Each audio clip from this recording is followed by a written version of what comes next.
I don't know any community that's perfect. I don't know any city that's perfect. But what I am aware of the cities that continue to be great at telling their story is everybody take a piece of what's positive. Everybody champions what's right.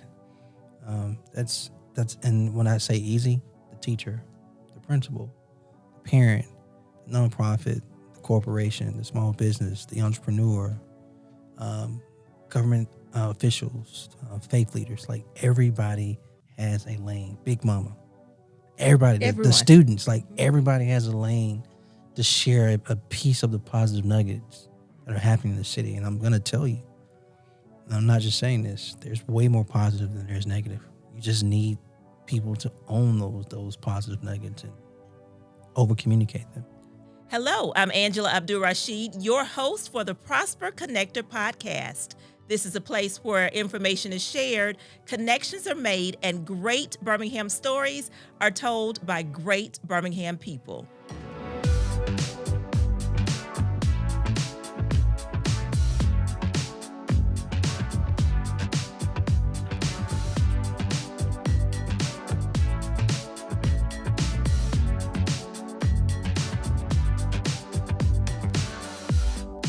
Hello, I'm Angela Abdul-Rashid, and I'm your host of the Prosper Connector podcast. Today, we have two amazing guests, Randall Woodfin, Mayor of the City of Birmingham, Ruth Moss, Executive Director of Small Magic.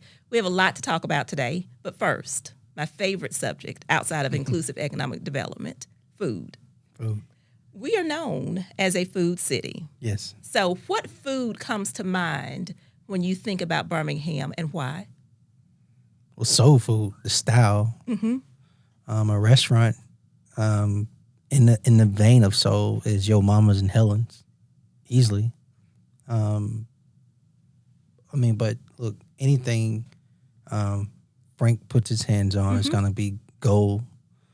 Gosh, like you got me thinking. And styles of food, let's see, we got the best fried chicken ever. Absolutely. Got the best fried green tomatoes. I don't care what anybody says.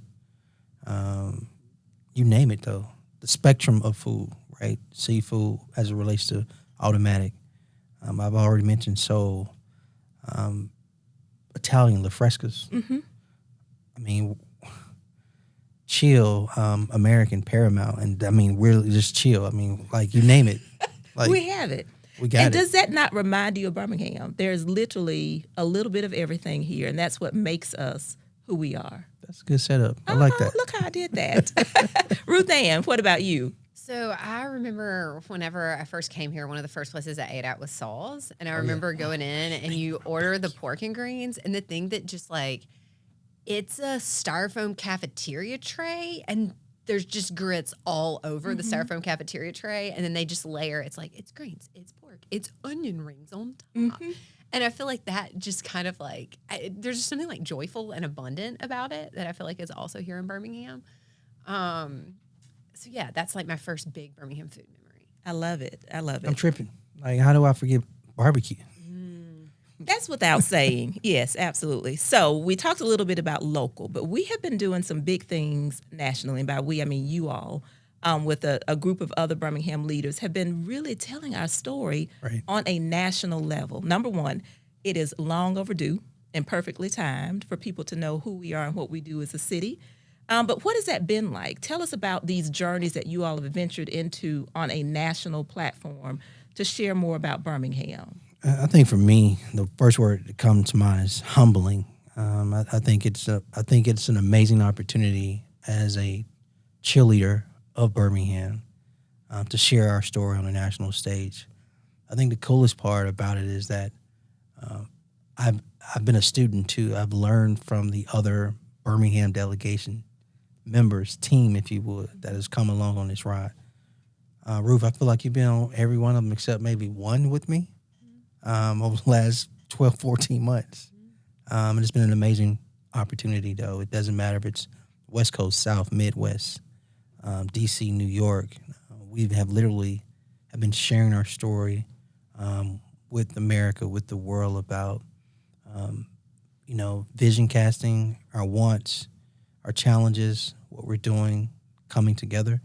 And so as cool as it's been to share what we've done on a national stage, I think the best part for me is seeing us gel and come together locally in relationships I didn't even know I needed.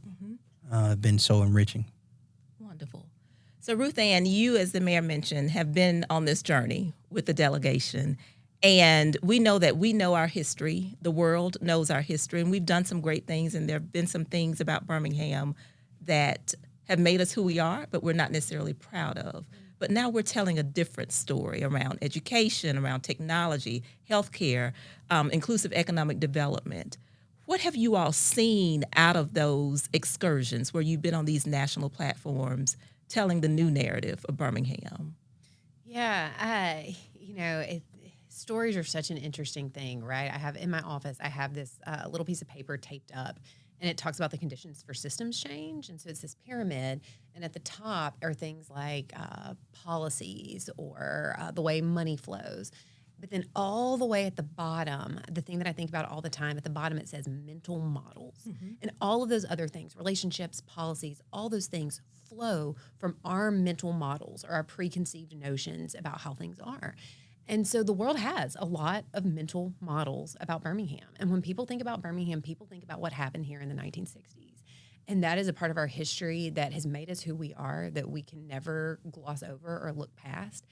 And I think when you really think about the story of the 60s, horrific things happened in Birmingham, and Birmingham was also a beacon to the world. Absolutely. About what can happen when people organize, about the kind of change that's possible. And so whenever I think about now, I think we still see calls back to the 60s, right? When we look at our education system, when we look at the flows of resources or transportation, there are things that are still rooted in that segregation and in that racism. And I think Birmingham can be a beacon to the world again whenever we talk about things like education and economic development, because we're still working alongside the grandkids and the great-grandkids of foot soldiers. And I really believe that we can organize and coalesce again and see change happen. Does that answer your question? It absolutely does, but I'm going to tag another question onto that question. So the work is being done. We know that over the last year or so, you all have been very intentional. What fruit have we seen? Yeah. What kind of partnerships and what kind of transformation have we seen because of this intentionality to tell our story on a broader spectrum? Yeah. I think, we've seen some concrete partnerships. I think about the partnership that's just launched here with ECMC, where we've got a national organization that's investing capital in our entrepreneurs, in our entrepreneurial ecosystem. I think about just this week, we have a team in town from Bloomberg and Associates that I know is doing some work with your team around inclusive economic development. I think about the relationships that we've forged with the incredible folks at Harlem Children's Zone and future partnerships that are going to come out of that. I think about the capital that the Walton Foundation has invested here through the Catalyze Challenge that Prosper's been running. And I really think that we're just starting to see the first fruits of this effort, because I think it's a long game, right? Those relationships that you build, I think the things we've seen are exciting, but I really believe they're just the beginning. It is. It's just the beginning. Okay, Mayor, here's the hard one. What has been hard about this?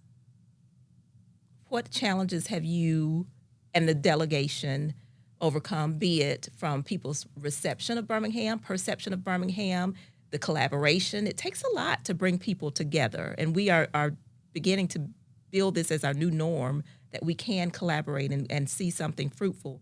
But has it been hard to do this? The honest answer is no. Good answer. The truth also is I don't take credit. I want to give a major shout out to Ruth Ann Moss and J.W. Carpenter, because they've herded cats. They pulled us together.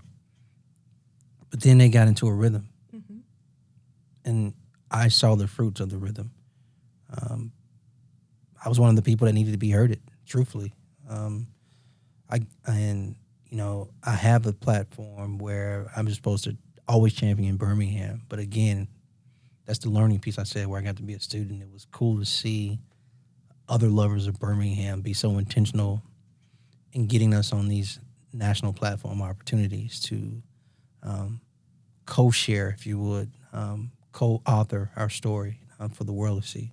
I'm extremely impressed by Ruth Ann because the logistical part of this, the the operational piece of this, the details of this, extreme amount of work, well beyond small magic, and she deserves those flowers.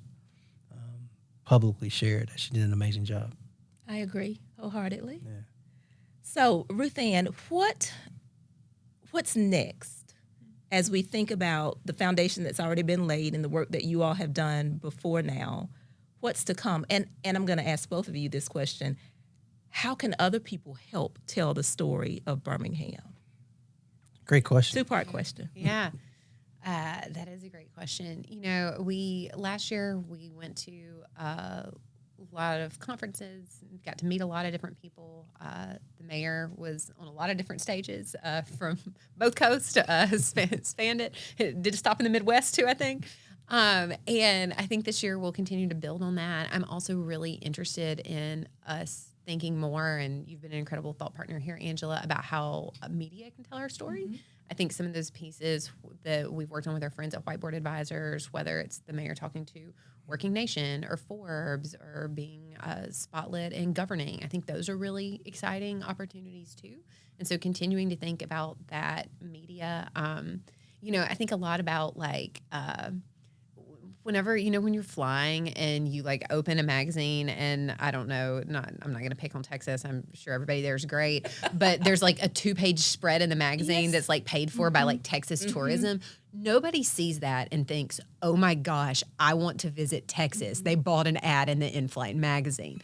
But whenever your friends all start talking about how they went to this winery in Texas and it was amazing, or you see this story that's a sidebar in the New York Times about the music culture in Texas, you think, I want to go visit. And so I think about how do we create that buzz around Birmingham where folks that are at a foundation in Los Angeles are saying, have you heard about some of the stuff that they're doing with college to career pipelines in Birmingham? It seems like it's really interesting. And the way we do that, I don't think is this splashy in-flight magazine ad, but it is more of this kind of quiet ground game. Somebody that knows a lot about ground games over here. And so I think that's a part of what's next.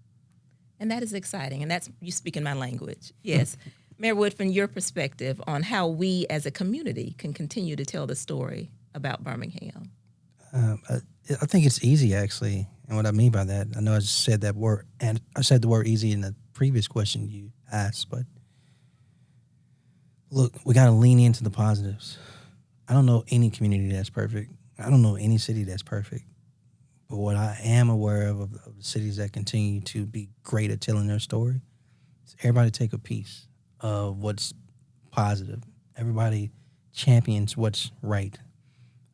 That's and when I say easy, the teacher, the principal, the parent, the nonprofit, the corporation, the small business, the entrepreneur, government officials, faith leaders, everybody has a lane. Big mama, everybody, the students, everybody has a lane to share a piece of the positive nuggets that are happening in the city. And I'm going to tell you, and I'm not just saying this, there's way more positive than there's negative. You just need people to own those positive nuggets and over-communicate them. What would it look like if we all found what we cared about and we just amplified that to the 10th degree? If I talked about food, because I care about food, and I talked about the food scene and the women-owned businesses and the black-owned businesses, restaurants, and that was my story to my friends on social media, to my friends and other. What if we could just start doing that organically? What would that look like? And so I think to your point, there's a piece of this big puzzle that we all get to participate in and place our part in if we were just focused on the positive. Absolutely. Speaking of positive, tell me one thing that you hear when you're out on these national platforms from other people that has surprised them about Birmingham. What is their aha light bulb moment that they say, oh, I didn't know Birmingham? What? I don't know if I can do one thing. Fan, you can help me on this. I think the first thing is I think they appreciate the synergy among government nonprofits. It's genuine. It's not fake. And we're trying to figure it out. We're in it, just trying to figure it out. I think the other thing is we've made impact. And so our story's not new. I was just literally sharing Ruth, and whether it's on the beginning end, dealing with early childhood and small magic, or on the back end of the educational pipeline and Birmingham Promise, we have 5 years of receipts. We have 5 years of tangible results. We have 5 years of positive impact for families and children and graduates. So, shock may not be the word, but I think there's an appreciation for what we're doing, and it gets people interested in what we're doing and possible. More national public-private partnerships, more resources, more interest in visits, et cetera. I love it. Ruth Ann, your thoughts. Have you heard perspectives or maybe even shifts in perspectives because you all are taking our story on the road nationally? Whenever I think about that, I grew up in Mississippi. I always tell people I'm not from Birmingham, but I got here as soon as I could. And at the Mississippi airport, whenever you fly into Jackson, they have these like hanging banners that say, yes, we can read. Some of us can even write. And then it's pictures of Eudora Welty, of William Faulkner, of Richard Wright.